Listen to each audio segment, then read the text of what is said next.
ময়দাটা জলের মধ্যে দিয়ে দিয়েছি। ময়দাটা অনেক কয়বার ধুতে হবে দেখাচ্ছি। কীরকম হলে ময়দাটা ধুতে হবে না, যখনই জলটা একদম পরিষ্কার হবে আর এরকম সাদা হবে না তখন আর ধুতে হবে না। তো চলো দেখাচ্ছি, এই প্রসেসটা অনেক কয়বার করতে হয়। প্রথমে জলটা একদম সাদা ছিল আর এখন দেখো সাদা ভাবটা চলে গেছে। এই যে অনেকবার ধুয়েছি। তো কতটা ময়দা ছিল তোমরা তো দেখলে, কতটুকু হয়ে গেল। তো এটা এবার আমি রান্না করব। এটা আমি আগে একটু বল বল করে নেবো, করে নিয়ে ভাজবো। চলো দেখাচ্ছি। তো এখানটায় ছোটো ছোটো আমি লেচি কেটে নিয়েছি, ভালো করে জলটা চিপে নিয়ে। আর এই যে এখানটায় তেল বসিয়ে দিয়েছি, এবার ভাজবো। এখানটা দিয়ে দিয়েছি।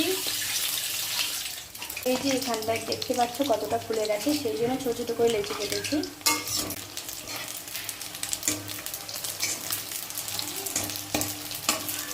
আমার সবগুলো ভাজা হয়ে গেছে। আর এখানটায় আমি একটা গোটা মশলা করে নিয়েছি। এর মধ্যে আছে জিরা, তারপর আছে গোটা গরম মশলা, লং, গোলমরিচ, শুকনো লঙ্কা, তেজপাতা আর ছোটো এলাচ। কড়াই দিয়ে দিয়েছি মশলাটা। তো এখানটা আমি একটা মশলা করে রেখেছি, এর মধ্যে আছে আদা, জিরা, টমেটো আর আছে একটু শুকনো লঙ্কা। এই মশলাটা এবার দিয়ে দেবো।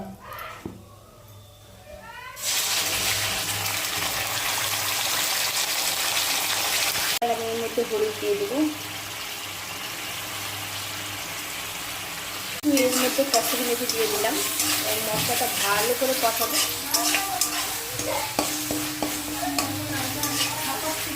এর মধ্যে আলু দিয়ে দিব। আলুটা তোমরা চাইলে ভেজে নিতে পারো, আমি আর ভাজিনি।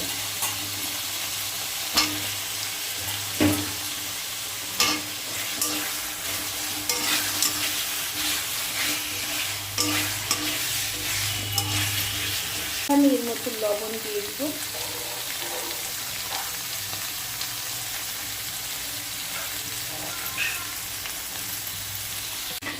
তো মশলাটা আমার অনেকটা কষে গেছে। তো আমি এর মধ্যে এবার একটু জল দিয়ে দেব। একটু জল দিয়ে দিলাম, এটা হচ্ছে মশলার জল। এটা আগে কষুক।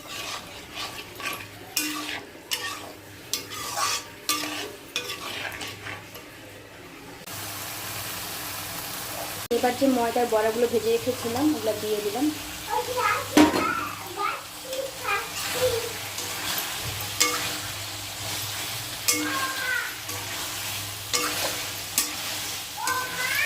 তরকারিটা আমার হয়ে গেছে, প্রায় হয়ে আসছে। আর একটু জলটা কমাবো, তারপর ঘি আর গরম মশলা দিয়ে নামিয়ে নেবে।